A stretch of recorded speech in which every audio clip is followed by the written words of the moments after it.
नमस्कार, मैं हूं आपके साथ सोनिया। बुलेटिन की शुरुआत करेंगे। मुख्यमंत्री नायब सिंह सैनी ने हरियाणा विधानसभा के बजट सत्र के दौरान बजट अनुमान 2026-27 पर चर्चा के बाद कांग्रेस विधायकों के सदन से वॉकआउट करने पर निशाना साधते हुए कहा कि विपक्षी सदस्य पता नहीं किस चश्मे से बजट को देख रहे हैं। विपक्ष के पास कोई मुद्दा नहीं है और केवल अखबारों की सुर्खियों में बने रहने के लिए बजट पर निराधार टिप्पणियां कर रहे हैं। साथ ही मुख्यमंत्री नायब सिंह सैनी ने कहा कि शायद विपक्ष ने बजट को गंभीरता से नहीं पढ़ा, उन्हें यही नहीं पता कि बजट में विकास के लिए क्या क्या प्रावधान किए गए हैं, तो वे प्रदेश की समस्याओं पर कैसे चर्चा कर सकते हैं।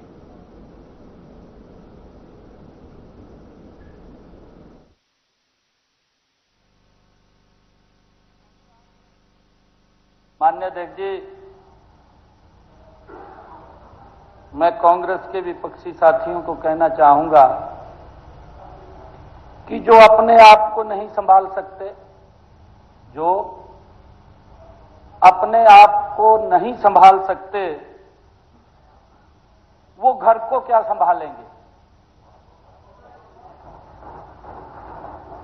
हम पर झूठे आरोप लगाकर वो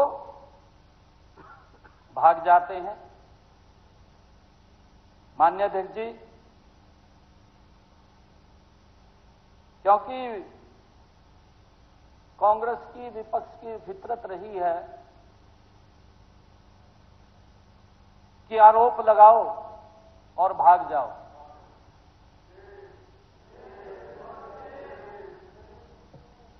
ये विपक्ष की फितरत रही है। माननीय अध्यक्ष जी, सबसे पहले तो मैं आपका धन्यवाद करना चाहूंगा कि आपने इस बजट चर्चा में सभी माननीय सदस्यों को आपने पूरा समय दिया और वो बोले, उन्होंने अपनी बात को इस विषय के ऊपर बोलने का अवसर आपने प्रदान किया है और सभी माननीय सदस्यों ने भी बजट पर चर्चा के दौरान काफी अच्छे, रचनात्मक और सुझाव दिए हैं। हर एक ऐसे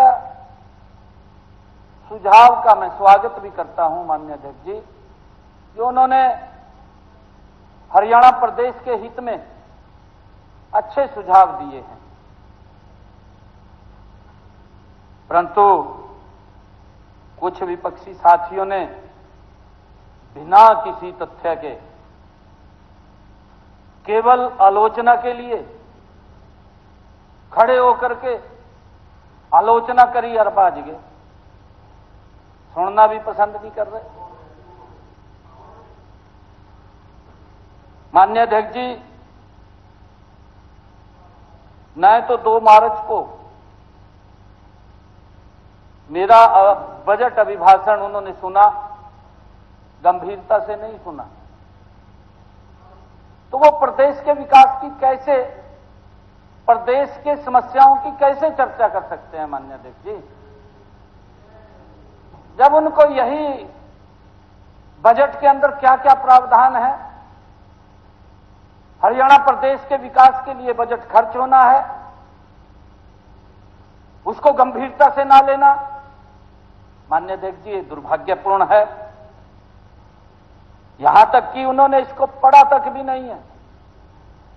अभिभाषण को अगर नहीं सुना माननीय अध्यक्ष जी, तो घर जाकर के पढ़ लेते, इसको देख लेते कि इसके अंदर क्या क्या प्रावधान किए गए हैं।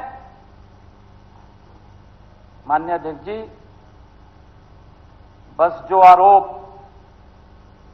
सड़क के ऊपर जाकर के लगाते हैं, अभी भी यहां से वॉकआउट किया, प्रेस के सामने खड़े हो गए, ये वो कर दिया, वो कर दिया, मन गढ़ंत आरोप, और उठ करके वही सदन के अंदर बोल देते हैं। माननीय अध्यक्ष जी, जो सड़क के ऊपर आरोप लगाते हैं उन्हीं आरोपों को सदन में बोल देते हैं। माननीय अध्यक्ष जी, विपक्ष का ये रवैया ये दुर्भाग्यपूर्ण है। हरियाणा के 2 करोड़ 80 लाख लोग इस महान सदन को तरफ आशा भरी नजर से देखते हैं माननीय अध्यक्ष जी, परंतु विपक्ष का ये गैर जिम्मेदाराना उनका विपक्ष का रवैया हरियाणा प्रदेश के लोग देख रहे हैं। माननीय अध्यक्ष जी, मैं इनकी मजबूरी को समझता हूं। विपक्ष की क्या मजबूरी है, क्योंकि विपक्ष को खुद सरकार के खिलाफ इनको तो खड़ा हुआ चाहिए, भी हम खड़े हैं, परंतु इनको यह नहीं है कि बजट में क्या क्या प्रावधान है। हरियाणा प्रदेश के 2 करोड़ लोगों के विकास के लिए बजट खर्च होगा, कैसे खर्च होना चाहिए।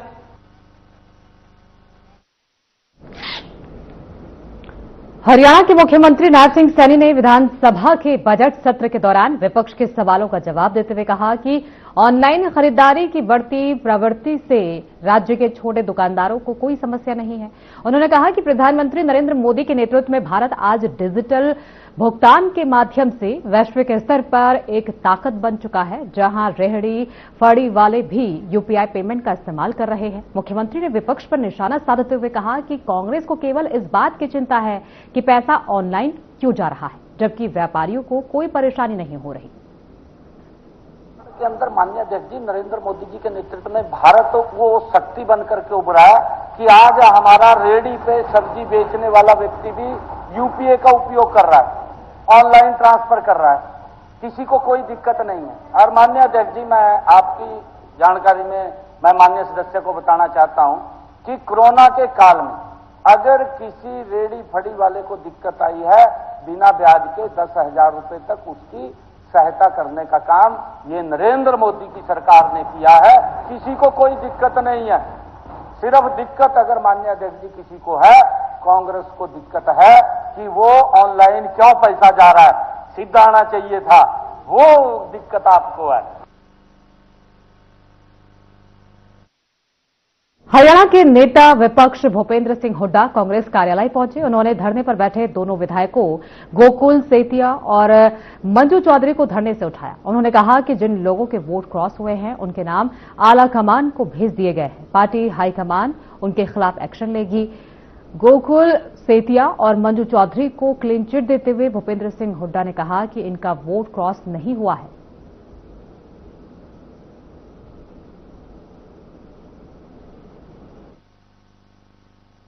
देखिए, ऐसा है कि जो अब राज्यसभा का चुनाव हुआ उसके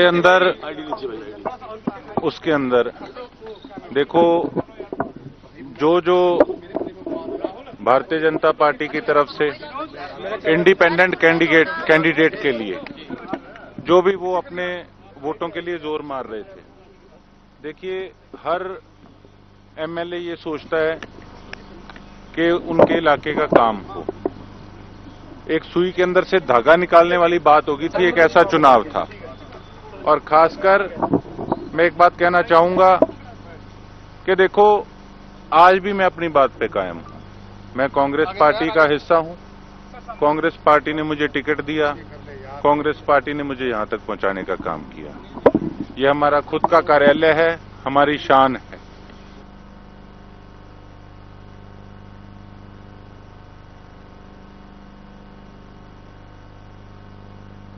हरियाणा कांग्रेस प्रभारी बीके हरिप्रसाद ने हरियाणा के राज्यसभा चुनाव में क्रॉस वोटिंग करने वाले विधायकों के नाम बताए। नारायणगढ़ से शैली चौधरी, पुन्हाना से मोहम्मद इलियास, हथीन से मोहम्मद इजराइल और सदौरा से रेणु बाला ने क्रॉस वोट किया। साथ ही उन्होंने कहा कि हमारी पार्टी ने डिसिप्लिनरी कमेटी को जानकारी दी है और अब इन सभी विधायकों को शो कॉज नोटिस भेजा जाएगा। Good morning. शुरू करते हैं। नमस्कार साथियों, आज हरियाणा का जो राज्यसभा चुनाव हुआ है उसके बारे में जैसे election commission, Bharatiya Janata party सब मिलके जो कांग्रेस का एक दलित कैंडिडेट को हराने के लिए जो मनी, मजल, इंस्टीट्यूशनल पावर्स सबको इस्तेमाल करके हराने का कोशिश किया है। ये नैरेटिव भारतीय जनता पार्टी का है क्या? भारतीय जनता पार्टी में गुटबाजी नहीं है। थोड़ा गडकरी से पूछ लीजिए गुटबाजी क्या है, बोलता है कि उसका पार्टी ही नहीं गुटबाजी होने के लिए। जो नागपुर से बोलता है वही करने वाला, उसका गुटबाजी क्या होता है? गुटबाजी उधर होना है नागपुर यूनिवर्सिटी में, तभी इन लोगों को पता चलेगा। धन्यवाद, नमस्कार।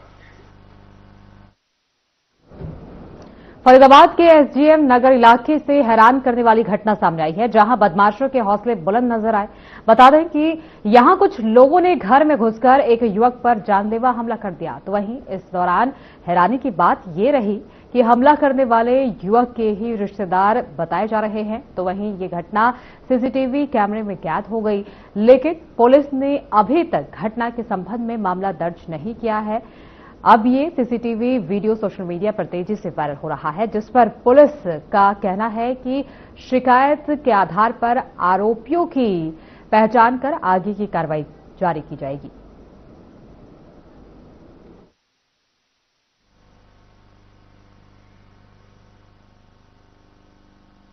ये संजय कॉलोनी है ब्लॉक। यहाँ ये 118 नंबर का नीचे किराएदार जो एक लेडी रह रही है विडो, उनके ऊपर एक किराएदार है। रात 11:30 बजे 8-10 लोग आकर के, और इस किशनपाल जो अपनी माँ के साथ रह रहा है, उसकी बहन भी है यहाँ पर अविवाहित, उसके घर घुस करके 10-15 लोग मारपीट कर रहे हैं बड़े जोर जोर से। जब वो मकान मालिक अकेले विडो है, वो आई बचाने के लिए, तो वो भी चिल्लाई बचाओ बचाओ। तो हम जैसे आए कि भाई नीचे चलो, नीचे बातचीत करो, घर जाओ। किसी के इस समय रात के किसी घर इस तरह उपद्रव करना, गाली गलौज करना ठीक नहीं है। हम भाई सोएंगे, ड्यूटी करके आए, नाइट ड्यूटी करनी है। हाँ जी भैया, ऐसा हुआ था कि इन्होंने 14 तारीख की शाम को मेरे को, मेरी मौसी का लड़का विनोद कुमार मीणा, वो शाम को मेरे को धोखे से बाहर बुला रहा था। दारू पी रखी थी उसने। ये लोग 4 नंबर ये पार्क में दारू वारू पिए, 2-3 गाड़ी थी इनके पास, तो दारू पी के धोखे से मुझे मारने को बुला रहे थे। और समथिंग इसकी 20-30 कॉल भी आई पड़ी मेरे पास। मैं जब मना करा तो ये क्या नाम है, यशपाल, विनोद और यशपाल के बच्चे, ये ड्रिंक करके पहले ये लोग चढ़े ऊपर, मेरे साथ ऊपर फोन की छीना झपटी करी इन लोगों ने। और उसके बाद में जब आवाज सुन के जो मकान मालिक ने हमारी प्रीति दी थी, वो बचाने के लिए आई, तो उनके कुरुक्षेत्र में अष्टकोशी परिक्रमा का शुभारंभ नाभि कमल तीर्थ से विधिवत रूप से शुरू हुआ। तो वहीं 24 किलोमीटर लंबी ये धार्मिक यात्रा विभिन्न पवित्र स्थलों से होते हुए शाम 7 बजे दोबारा नाभि कमल तीर्थ पर ही समाप्त होगी। बता दें कि इस अवसर पर परिक्रमा की शुरुआत नाभि कमल मंदिर से की गई, जिसका पहला पड़ाव स्थानेश्वर महादेव मंदिर रहा, जहां यात्रा में बड़ी संख्या में श्रद्धालु शामिल हुए और भक्ति भाव के साथ यात्रा में चल रहे हैं।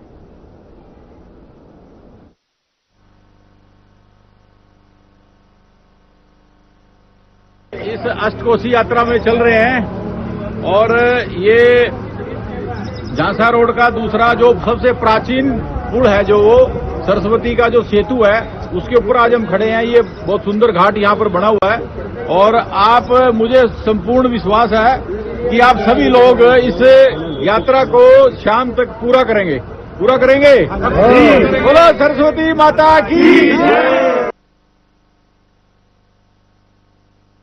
चौधरी चरण सिंह हरियाणा कृषि विश्वविद्यालय ने सरसों की पहली हाइब्रिड किस्म में RH2101 विकसित की है, जो संचित क्षेत्रों में पैदावार बढ़ाने में सहायक होगी। कुलपति प्रोफेसर BR कंबोज ने बताया कि ये किस्म 3 वर्षों के परीक्षण के बाद जारी की गई है। इसकी औसत उपज 28 से 30 क्विंटल प्रति हेक्टेयर है और इसमें उच्च तेल मात्रा पाई जाती है। ये हरियाणा, पंजाब, दिल्ली, जम्मू और उत्तरी राजस्थान के किसानों के लिए लाभकारी होगा। इस नई किस्म से तिलहन उत्पादन बढ़ेगा और किसानों की आय में सुधार होगा। देखिए, इस बार क्योंकि ये किस्म हमने निकाली है, इसके पेरेंट का सीड अब हम जो है देंगे। कुछ बीज डेमोन्स्ट्रेशन के तौर पे हम अगले साल भी दे पाएंगे, लेकिन 1 साल छोड़ के फिर इसका बीज पर्याप्त मात्रा में जो है वो किसानों को मिल पाए। ये बहुत अच्छी इसमें प्रतिरोधक क्षमता है, और जैसा आपने धुंध के समय में बताया केवल इसके यदि समय पे हम बिजाई कर लेते हैं तो हम जो चेपा एक इसमें कीड़ा आता है उसको उससे भी नियंत्रित कर सकते हैं, और यदि वो आ भी जाए किसी वजह से उसका नियंत्रण बहुत ही सामान्य है। बहुत पानी के स्प्रे से भी उसको ठीक किया जा सकता है, उसकी तकनीक हमारे पास है। और ये किस्म जो है वो दूसरी किस्मों के बजाय रोग की सहन करने की शक्ति भी इसमें ज्यादा है।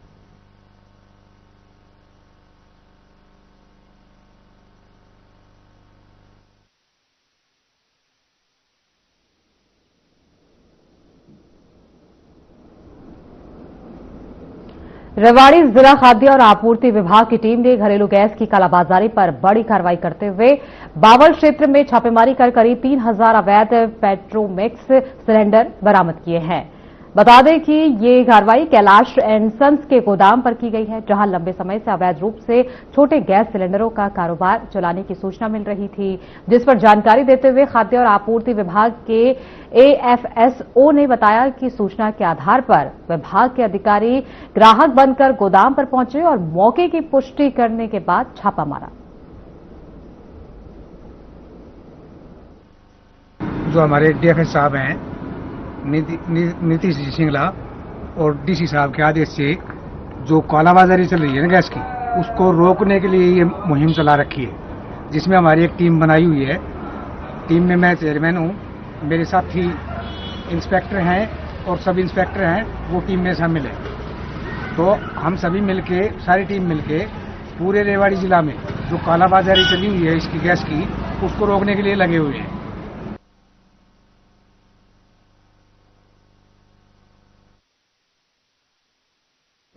पानीपत नेशनल हाईवे 44 पर बड़ा हादसा हुआ। एक कंटेनर का टायर फटने से वो अनियंत्रित हो गया और सामने चल रहे ट्रक से टकरा गया। पिछले कंटेनर के ड्राइवर ने समय रहते कूदकर अपनी जान बचाई। ट्रक का ड्राइवर भी सुरक्षित रहा। कंटेनर कैबिन पूरी तरह जलकर खाक हो गया। हादसा दिल्ली से करनाल की ओर जाते समय हुआ।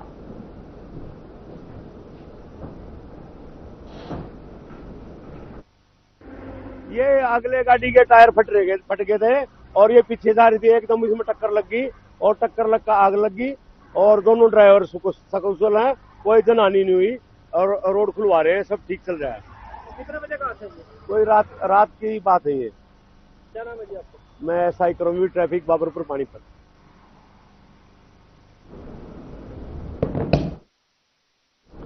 फरीदाबाद के थाना सूरजकुंड क्षेत्र में क्राइम ब्रांच और एक बदमाश के बीच मुठभेड़ हुई, तो वहीं मुठभेड़ के दौरान एक गोली बदमाश के पैर में लग गई, जिससे वो घायल हो गया। बता दें कि आरोपी ने 11 मार्च को सरूरपुर गांव की ज्वेलरी शॉप लूट में वांछित था। पुलिस को गुप्त सूचना मिली कि आरोपी दिल्ली से सूरजकुंड आने वाला है, जिस पर पुलिस ने तुगलकाबाद सूरजकुंड रोड पर घेराबंदी की और जब टीम ने उसे रोकने की कोशिश की तो उसने फायरिंग कर दी। जवाबी कार्रवाई में पुलिस की गोली उसके पैर में लग गई, जिससे वे घायल होकर गिर पड़ा, जिसके बाद पुलिस ने उसे मौके पर ही गिरफ्तार कर लिया।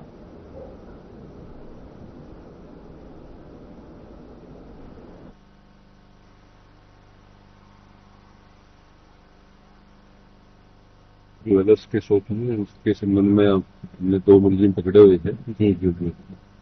उनमें ड्यूरिंग इन्वेस्टिगेशन एक बताया कि भी उनका एक साथी और है जो दिल्ली में किसी बड़ी वारदात को अंजाम देना था किसी बड़े ज्वेलर्स के यहाँ पर।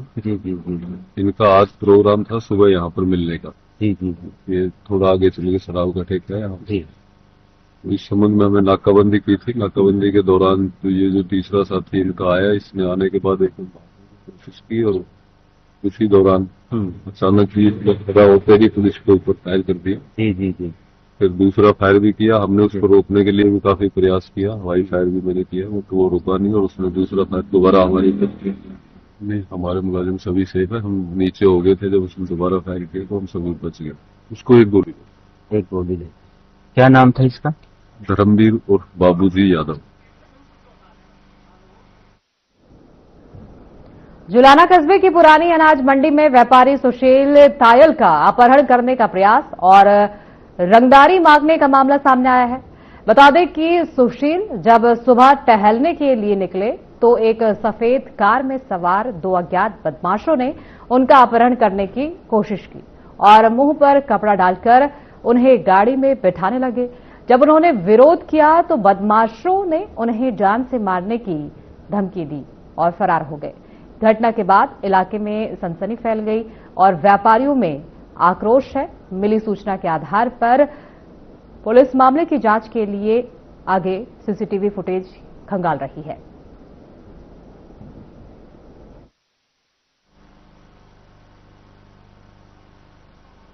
यहाँ पुरानी अनाज मंडी में चौकी से कुछ दूरी पर अपने व्यापारी है सुशील जी, इनको अपहरण करने की कोशिश करी गई है। फिरौती के मेरे ख्याल से उनका मकसद है, जो वाक्य नजर आ रहा है सामने।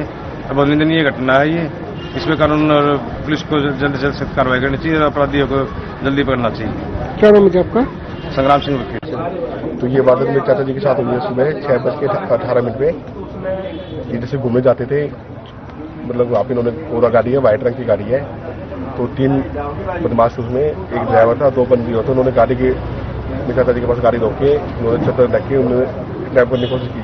उन्होंने हाथापाई का पुकार करके उन्होंने अपना बचाव किया और वो कुछ करने के बाद वो गाड़ी लेके फरार हो गए।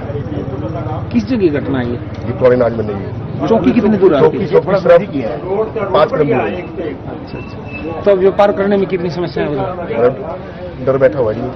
मैं सुबह 6:20 के आसपास घूमने के लिए डेली रूटीन में जाता हूँ।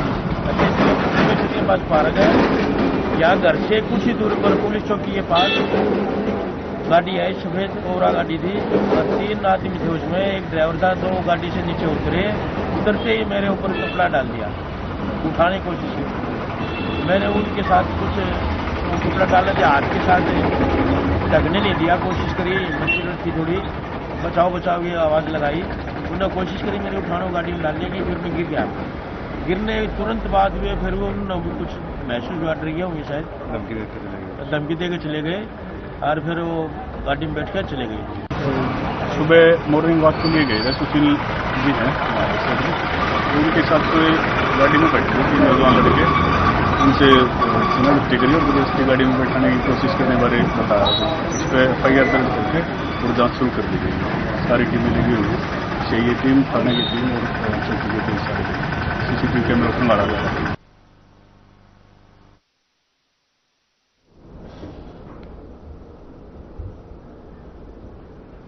बुलेटिन में फिलहाल तो इतना ही। आगे की तमाम खबरों के लिए बने रहिए हमारे साथ।